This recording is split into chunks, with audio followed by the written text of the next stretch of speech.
Pada tahun 2001, film Crouching Tiger, Hidden Dragon karya sutradara Ang Lee memenangkan piala Oscar untuk kategori film berbahasa asing terbaik. Film ini dibintangi oleh nama-nama besar seperti Chow Yun-fat, Michelle Yeoh, dan Zhang Ziyi. Namun bintang sesungguhnya di malam itu adalah Coco Lee, yang berhasil menghipnotis penonton saat dia membawakan lagu tema film tersebut.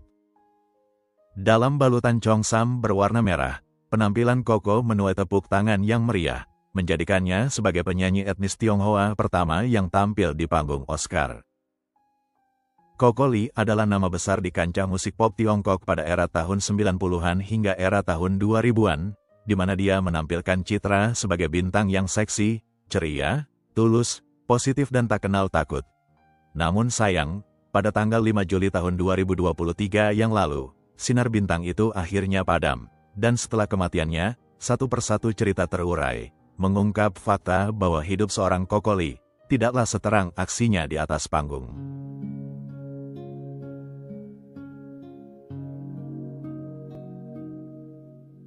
Pada tahun 60-an, di tepi Danau Weiming yang terkenal di kampus Universitas Peking, dua mahasiswa kedokteran jatuh cinta dan mereka pun berpacaran. Segera setelah menamatkan kuliah, mereka menikah dan memiliki 3 orang anak perempuan, yaitu Chiu Lin Lee, Si Lin Lee, dan si bungsu Mei Lin Lee yang lahir pada tanggal 17 Januari tahun 1975. Mei Lin Lee adalah tokoh utama dalam cerita kita hari ini. Mei Lin Lee lahir tanpa sempat bertemu dengan sang ayah yang meninggal dunia karena pneumonia. Ibunya sangat terpukul, tapi dia tetap harus kuat demi ketiga anaknya, utamanya bagi si bungsu yang lahir dengan kondisi kurang beruntung. Karena posisinya yang sungsang saat akan dilahirkan, dokter jadi harus menarik kakinya terlebih dahulu, yang secara tidak sengaja menyebabkan kaki kirinya terkilir dan tulang panggulnya tidak sejajar. Ketika dia berusia 2 tahun, Mei Lin Lee menjalani operasi untuk memperbaiki posisi panggul dan kaki kirinya. Bisa dikatakan operasi tersebut berhasil, namun trauma psikis yang diderita oleh Mei Lin Lee, dia bawa terus hingga ke masa dewasa, dan rasa sakit itu sering kambuh saat dia kelelahan atau sedang stres.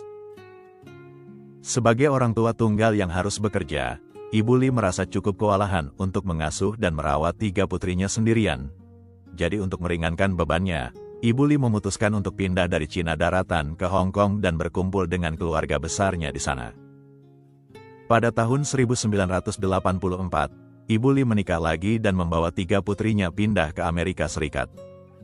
Ibu Lee kemudian melanjutkan kuliah untuk menjadi dokter bedah, sambil menjalani pekerjaan di malam hari demi untuk mendapatkan penghasilan tambahan. Namun syukurlah, ketiga putrinya tidak merepotkan dan justru berprestasi di sekolah. Chiu Lin Lee yang kemudian berganti nama menjadi Carol Lee, berhasil menggapai cita-citanya menjadi dokter, sedangkan Si Lin Lee yang berganti nama menjadi Nancy Lee, mengejar karir di bidang hukum. Putri pertama dan putri kedua ini selanjutnya pindah dan menetap di Hong Kong, tinggallah si bungsu Mei Lin Lee, yang mengadopsi nama Feren Lee setelah menetap di Amerika Serikat. Pada tahun 1991, Feren Lee yang berusia 16 tahun, mengikuti kontes kecantikan Miss Teen USA dan menjadi juara. Mengetahui bahwa putrinya akan mengikuti kontes kecantikan, Ibu Lee memilih salah satu gaun miliknya sendiri, yaitu gaun renda-renda putih yang dia permak semalaman agar pas di tubuh putrinya. Bertahun-tahun kemudian, Feren Lee mengenang kembali kontes tersebut dan berkata, "Mungkin saya bukan yang tercantik di kontes itu, tapi saya yang paling percaya diri karena saya memakai gaun yang dijahitkan oleh ibu." Saat dia masih duduk di bangku sekolah, Feren Lee sebenarnya bercita-cita ingin menjadi dokter bedah seperti ibunya, namun takdir ternyata membawanya ke jalan yang lain, yaitu menjadi seorang penyanyi. Pada suatu hari saat dia masih duduk di bangku kelas 3 SMA, Feren Lee bersama teman-temannya pergi ke sebuah bar karaoke. Kebetulan sekali tempat ini menyediakan jasa untuk merekam 2 lagu dengan tarif sebesar $5. Feren Lee dan teman-temannya patungan dan merekam beberapa lagu, tujuannya hanya untuk bersenang-senang dan untuk kenang-kenangan saja. Tapi ternyata, salah satu temannya memutar lagu mereka di restoran keluarga, dan banyak pengunjung restoran yang penasaran dan suka dengan lagu yang dinyanyikan oleh Feren, bahkan beberapa pengunjung ingin membeli kaset mereka. Kejadian ini membuat Feren Lee sadar bahwa dia memiliki bakat menyanyi, jadi tak lama kemudian dia mengikuti kompetisi menyanyi lokal, dan ternyata Feren Lee berhasil memenangkan kompetisi tersebut.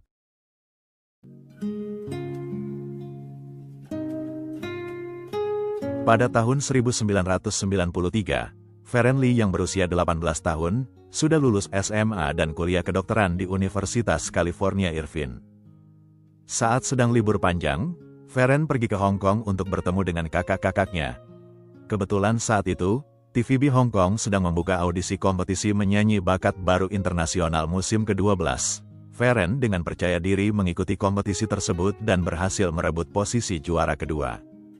Dengan dukungan keluarganya, Feren Lee mengambil cuti kuliah dan bergabung dengan perusahaan rekaman Hong Kong yang terkenal, yaitu Capitol Artists. Dan disinilah, dia mulai menggunakan nama panggung Coco Lee, atau Lee Wen dalam bahasa Mandarin. Coco Lee yang masih muda dan energik, sangat semangat dan antusias untuk memulai karirnya sebagai penyanyi pop. Namun walaupun dia berbakat dan sudah menjadi juara kedua di kompetisi menyanyi, langkah awalnya tidaklah semulus yang dia bayangkan. Seperti yang sudah pernah disebutkan dalam video Anita Mui dan Leslie Cheung, industri hiburan Hong Kong sangatlah kompetitif. Setiap tahun, selalu muncul penyanyi-penyanyi pendatang baru yang berbakat dan memiliki wajah yang tak kalah cantik. Sementara para penyanyi yang lebih dulu tenar, tentunya tidak mau kalah saingan. Pada masa itu, publik Hong Kong dan Taiwan lebih menyukai penyanyi wanita berwajah manis dan bersuara lembut. Sedangkan penampilan dan gaya musik Coco dinilai terlalu progresif, terlalu modern dan kebarat-baratan. Jadi berdasarkan pertimbangan itu pula, perusahaan rekamannya tidak terlalu memperhatikan Coco. Pada tahun pertama kontraknya, Coco Lee hanya mendapatkan kesempatan menyanyikan 2 baris dalam lagu duet di album kompilasi. Namun ternyata, suara khas Coco menarik perhatian sebuah perusahaan rekaman dari Taiwan. Pada tahun 1994, Coco Lee secara resmi memulai karirnya di Taiwan. Modern Style Records kemudian memproduksi album Mandarin pertama Coco yang berjudul Love Must Seize the Moment. Album tersebut mencetak beberapa lagu hits dan meraup sukses besar dengan penjualan yang tembus 130.000 kopi hanya dalam waktu 1 bulan, sekaligus mencetak rekor sebagai album debut terbaik pada tahun itu. Memanfaatkan momentum popularitas Coco yang sedang naik daun, perusahaan rekamannya langsung memproduksi album kedua Coco di tahun yang sama, yaitu album yang berjudul Promise Me, yang juga sukses di pasaran, mencatat angka penjualan yang mengesankan, yaitu 300.000 kopi. Pada tahun 1995, Coco Lee merilis album debut bahasa Inggrisnya yang berjudul Brave Enough to Love. Dan lagi-lagi, album ini sukses di pasaran, mengalahkan angka penjualan album penyanyi lain di Taiwan yang juga mengeluarkan album berbahasa Inggris. Akan tetapi, kesuksesan 3 album secara berturut-turut, ternyata tidak memberikan kestabilan finansial bagi Coco. Sekali lagi, kancah musik Taiwan di era 90-an sangatlah kompetitif. Di tengah nama-nama besar yang sudah eksis terlebih dahulu, Coco si pendatang baru harus berjuang untuk mendapatkan popularitas. Kadang-kadang, Coco sama sekali tidak mendapatkan pekerjaan menyanyi dalam waktu 1 hingga 2 bulan. Ditambah lagi saat itu dia tidak mengerti urusan royalti. Jadi Coco harus bertahan hidup dengan penghasilan yang hanya $1.000 Taiwan per minggu, atau sekitar 500 ribuan dalam kurs rupiah. Coco menghabiskan sebagian besar uangnya untuk membayar kontrakan, makan roti dan mie instan, bahkan dia tidak punya cukup uang untuk melakukan panggilan internasional untuk menghubungi ibunya. Namun untunglah tak lama kemudian, masa-masa sulit Coco Lee berakhir saat dia bertemu dengan Chen Yao. Yao adalah seorang penulis lirik lagu dan produser musik terkenal di Taiwan, yang sering juga dijuluki sebagai pencetak bintang. Dengan bantuan Yao, pada tahun 1996, Coco Lee menandatangani kontrak dengan perusahaan Sony Musik Taiwan, sekaligus menandai awal dari puncak karir musiknya. Sony Musik Taiwan kemudian meluncurkan album Coco Lee dengan bahasa Mandarin, yang menjadi album dengan penjualan terbaik di Asia pada tahun itu. Menyusul masih di tahun yang sama, Sony Music merilis album Coco Lee berbahasa Inggris yang berjudul Coco's Party. Di tahun berikutnya, Coco Lee kembali merilis album, kali ini berbahasa Kanton dan menjadi satu-satunya album Coco yang menggunakan bahasa Kanton. Namun kesuksesan besar seorang Coco Lee datang di tahun 98, di mana albumnya yang berjudul Didadi laku terjual hingga tembus 1 juta kopi dalam waktu 3 bulan. Di dalam video musik Didadi, Coco Lee melakukan transformasi dalam penampilannya, melepas citranya sebagai penyanyi mellow, tampil dengan rambut berwarna merah menyala dan gaya busana yang berani dan percaya diri. Masih dengan dukungan Yao dan Sony Music, Coco Lee kembali merilis album di tahun 98, yaitu album Good Mood yang mencetak banyak hits. Tahun 1998 disebut-sebut sebagai tahunnya Coco. Namanya juga makin dikenal secara internasional, ketika Walt Disney memintanya untuk menyanyikan lagu tema dan mengisi suara Fa Mulan di film animasi Mulan. Coco kemudian tampil menjadi salah satu penyanyi di pesta pembukaan Piala Dunia 1998 di Prancis, menjadikan Coco Lee sebagai satu-satunya penyanyi Cina yang tampil di ajang bergengsi tersebut. Pada tahun berikutnya, giliran penyanyi legendaris Michael Jackson yang mengajak Coco untuk tampil bersamanya di konser amal di Korea Selatan, dan sejak saat itu, dua penyanyi ini menjadi sahabat.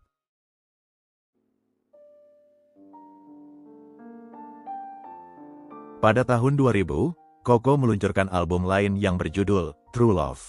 Gerakan tarian Coco yang energik di dalam video klip membuatnya dijuluki sebagai Dewi Musik Elektrik. Perpaduan unik antara keanggunan oriental dan modernitas barat membuat Coco terlihat menonjol sebagai penyanyi wanita yang khas, menempatkannya di puncak industri musik pop Cina. Pada tahun 2001, Coco menyanyikan lagu tema untuk film Crouching Tiger, Hidden Dragon di panggung Piala Oscar. Setelah itu, dia diundang untuk membawakan lagunya yang berjudul Good Mood di malam gala Tahun Baru Imlek.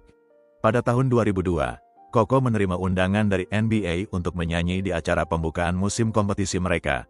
Coco sangat terkejut, karena meskipun dia suka bermain voli saat kecil, olahraga masa kecilnya itu sepertinya tidak ada hubungannya dengan NBA sama sekali. Dia kemudian mengetahui bahwa Yao Ming pernah berkata dalam sebuah wawancara, bahwa Coco Lee adalah penyanyi favoritnya. NBA ingin menyenangkan Yao Ming, jadi mereka diam-diam memberi kejutan untuk pemain basket dengan tinggi badan 2,29 meter itu. Selama awal era tahun 2000-an, Coco adalah salah satu bintang yang paling cemerlang dalam industri musik pop Tiongkok, namun tidak ada yang bisa meramalkan bahwa karirnya akan mengalami penurunan secara drastis setelah dia mencapai puncak kesuksesan.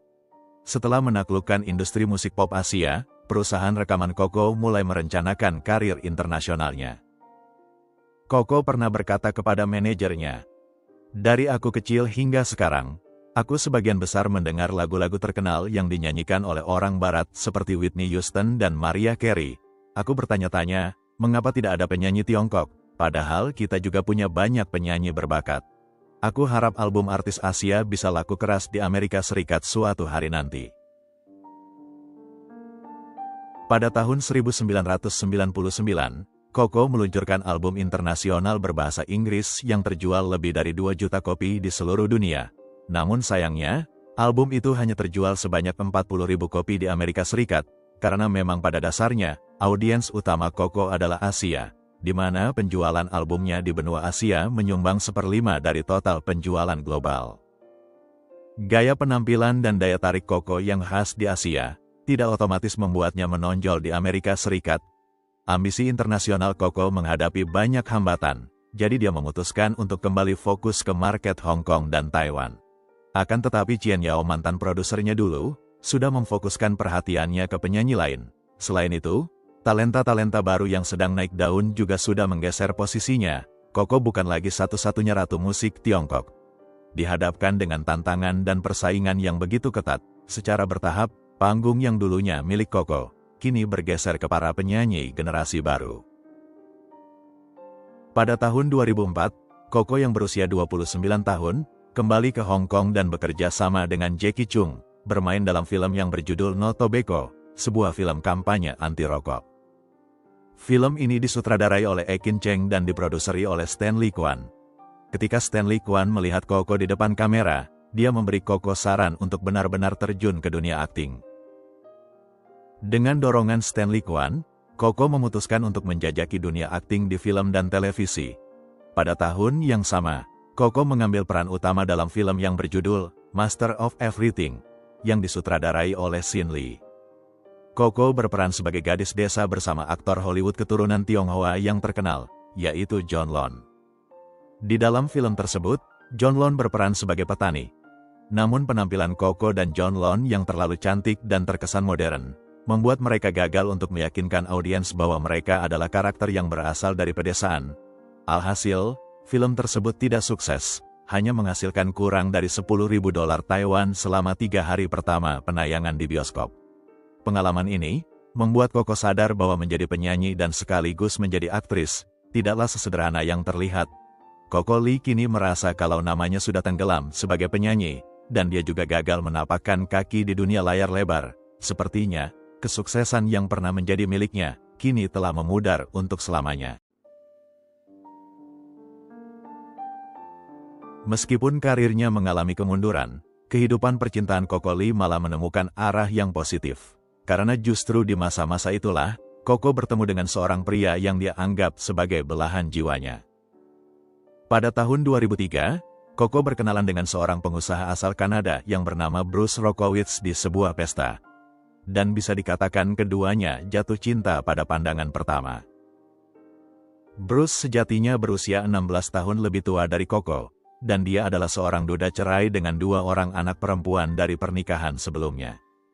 Bruce dulunya pernah kuliah di Amerika Serikat, tepatnya di Universitas Vermont. Pada tahun 79, dia tinggalkan kuliah dan datang ke Hong Kong untuk menjadi pelatih tenis. Menariknya, salah satu murid Bruce adalah direktur grup perusahaan Li & Fung, yaitu perusahaan manajemen rantai pasokan yang berbasis di Hong Kong. Pada tahun 1981, Bruce bertemu dengan orang penting lainnya, yaitu Alan Zeman, pengusaha Yahudi yang menjabat sebagai direktur di perusahaan Lan Kuai Group, perusahaan yang terlibat dalam berbagai sektor di Hong Kong serta kota-kota besar di Cina Daratan dan di seluruh Asia. Bruce dan Alan kemudian bersama-sama mendirikan sebuah sourcing company bernama Colby International. Pada tahun 2000, Li & Fung Limited membeli perusahaan Colby International dengan nilai transaksi sebesar $2,2 miliar Amerika Serikat. Selanjutnya, Bruce sempat menjabat sebagai direktur di perusahaan Li & Fung Limited selama 3 tahun. Pada tahun 2014, dia menjadi CEO di salah satu anak perusahaan Li & Fung yang bernama Global Brands Group Holdings Limited. Dengan penjelasan di atas, bisa disimpulkan walaupun dia tidak memiliki perusahaan lagi, Bruce setidaknya memiliki kekayaan sekitar $1 miliar Amerika Serikat dari pembagian hasil penjualan Colby International, atau perusahaannya dulu bersama Alan Zeman. Walaupun berstatus duda beranak 2, Bruce tetap berhasil memikat hati Coco Lee. Mereka menjalin hubungan percintaan yang mulus selama 1 tahun berikutnya, hingga tiba-tiba, Bruce mengejutkan Coco dengan lamaran dan cincin berlian 9 karat. Coco yang tidak siap dengan momen tersebut, secara spontan menerima lamaran kekasihnya. Namun setelah itu, hati Coco merasa ragu. Bukan karena perbedaan usia mereka, bukan pula karena status Bruce atau anak-anaknya, melainkan karena pengalaman masa kecilnya dulu, yang melihat ibunya sempat harus berjuang untuk membesarkan Coco dan kakak-kakaknya sendirian. Alhasil pasangan ini melanjutkan lagi masa pacaran mereka hingga 7 tahun kemudian, sampai akhirnya pada tahun 2011, di usia 36 tahun, Coco sudah merasa yakin untuk menjadi istri Bruce. Pasangan ini menikah pada tanggal 27 Februari tahun 2011 menggunakan adat pernikahan Yahudi. Pesta pernikahan mereka digelar di restoran mewah dengan biaya mencapai $150 juta Hong Kong, atau sekitar 320 miliar dalam kurs rupiah.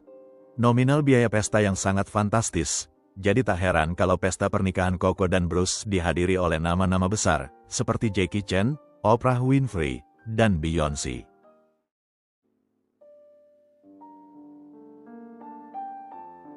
Di tahun-tahun berikutnya, Coco berhasrat untuk memiliki anak dengan Bruce suaminya, akan tetapi dia sudah melewatkan tahun-tahun terbaik untuk bisa hamil. Pada tahun 2018, Coco mulai menjalani treatment bayi tabung. Prosedur ini melibatkan suntikan untuk merangsang produksi sel telur selama lebih dari 10 hari, untuk bisa mengambil 1 sel telur yang subur. Prosedur ini juga menyebabkan rasa sakit fisik dan stres mental yang luar biasa. Dan setelah melakukan 9 kali percobaan, Coco tetap tidak bisa hamil. Akhirnya seiring bertambahnya usia, Koko pasrah dan melepas keinginannya untuk menjadi seorang ibu. Namun ironisnya, ketika Koko sedang berusaha untuk hamil, pernikahannya justru memasuki masa-masa sulit. Tidak jelas kapan semuanya bermula, akan tetapi postingan media sosial Koko yang biasanya ceria dan penuh semangat, perlahan-lahan berubah, di mana sejak tahun 2020, dia kerap membagikan kutipan-kutipan motivasi untuk membangkitkan semangat. Misalnya, pada tanggal 10 Juli tahun 2020, Koko mengunggah foto di Instagram dengan kalimat yang berbicara tentang kekuatan dan penyembuhan. Unggahan tersebut memiliki tautan ke situs web yang menyediakan konseling bagi orang yang menghadapi keterpurukan emosional.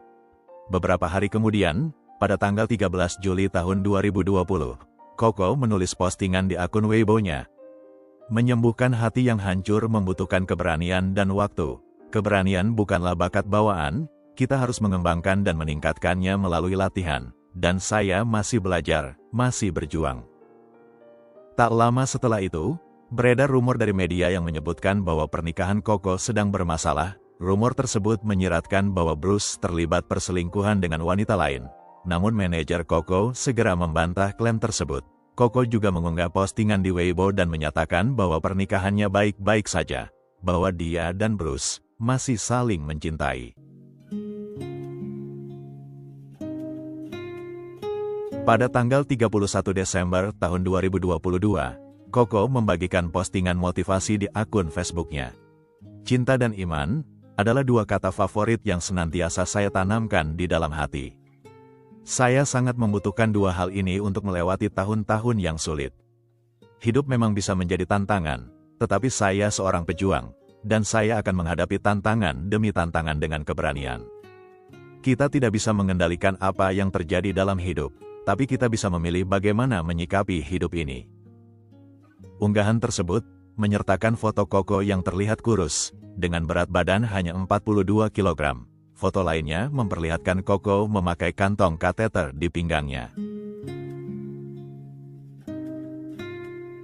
Di bulan Februari tahun 2023, Koko dijadwalkan untuk menjalani operasi kaki kiri dan panggulnya. Pada tanggal 23 Februari tahun 2023, Koko kembali membagikan postingan di media sosial yang sangat menyentuh. Hari ini saya akan menghadapi tantangan dan ketakutan terbesar dalam hidup saya. Saya tidak pernah takut pada apapun. Saya mampu menyelesaikan masalah satu persatu, tetapi kali ini terlalu sulit untuk tetap kuat. Saya ingin melarikan diri, tapi saya tidak punya tempat untuk bersembunyi. Di dalam caption postingan tersebut, Koko mengungkapkan sebuah rahasia, bahwa dia menderita cacat bawaan lahir pada kaki kirinya. Dia mengaku bahwa selama ini kaki kanannya lah yang menopang setiap penampilan panggungnya. Setiap langkah terasa menyakitkan, tapi Koko memilih menyembunyikan rasa sakitnya demi bisa memberikan penampilan terbaik di atas panggung. Pada bulan Maret tahun 2023, Koko mengunggah video yang menunjukkan masa pemulihannya pasca operasi.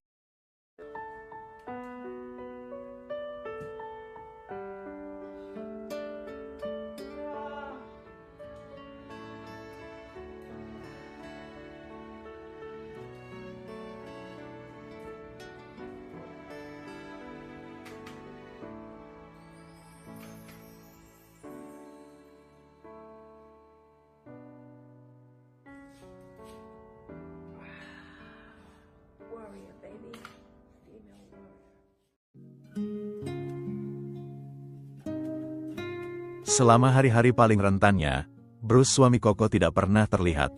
Pada awal tahun 2023, dilaporkan bahwa pernikahan Koko dan Bruce telah berakhir. Diberitakan juga bahwa Koko telah meninggalkan rumahnya bersama suaminya sejak 6 bulan yang lalu. Menurut Oriental Daily News, seorang teman Koko sangat marah dan berkomentar, dia terus berselingkuh, bahkan tidak berusaha menyembunyikannya dari Koko. Perselingkuhannya yang pertama sudah dimaafkan, tetapi dia tidak berubah. Ini adalah kali ketiga, teman mereka melihatnya bersama wanita lain dan memberitahu Koko. Bruce akhirnya mengakui perselingkuhannya. Pada tanggal 13 Februari tahun 2023, Koko menulis di Weibo, meninggalkan adalah pilihan terbaik. Kemudian pada tanggal 14 Februari di hari Valentine, dia membuat postingan. Pada titik ini dalam kisah cinta kita, satu kata terlintas di benak saya, yaitu tragis. Pada tanggal 20 Mei tahun 2023, Koko merilis lagu baru yang berjudul The Song of Battle dan mengunggah lagu tersebut di akun Weibo-nya. Lagu itu berisi lirik, "Berani menghadapi tantangan dan mengejar impianmu, kamu adalah seorang pejuang." Setelah operasinya, Koko tidak langsung kembali ke panggung, tetapi sesekali dia membuat postingan di media sosialnya. Namun ketika publik dan penggemar merasa kalau masa pemulihan Koko akan segera berakhir dan dia akan bersinar lagi, pada tanggal 5 Juli tahun 2023, Nancy Lee kakaknya mengumumkan bahwa Koko Lee sudah meninggal. Menurut Nancy Lee, Koko sudah sejak lama menderita depresi tersenyum, yaitu sebuah kondisi di mana seseorang yang mengalami depresi berjuang untuk selalu terlihat bahagia dari luar dan menyembunyikan kesedihannya. Selain mengalami depresi, Koko ternyata pernah menderita kanker payudara, penyakit yang dia rahasiakan dari keluarganya. Namun untunglah Koko mendeteksi penyakit itu tepat waktu. Dia melakukan operasi pengangkatan tumor dan operasinya berjalan lancar. Selanjutnya, berdasarkan keterangan resmi dari pihak berwenang, Koko Lee pertama kali mencoba untuk bundir pada tanggal 29 Juni tahun 2023. Namun upayanya itu berhasil digagalkan. Koko selanjutnya dipindahkan ke rumah kakak keduanya, di mana pada tanggal 2 Juli tahun 2023, dia kembali melakukan percobaan bundir yang kedua. Koko dilarikan dan dirawat di rumah sakit tempat kakak sulungnya bekerja, dan sekali lagi, nyawanya berhasil diselamatkan. Akan tetapi, 3 hari kemudian, kondisinya memburuk, dan Koko Lee menutup mata, di usia 48 tahun.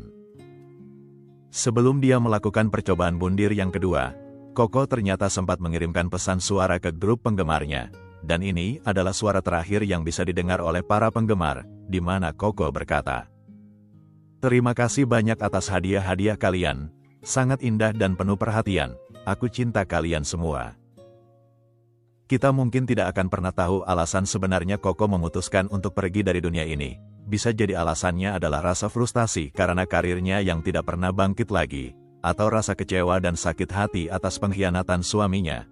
Biarlah itu menjadi rahasia yang Koko bawa bersama semua kenangan indahnya semasa hidup.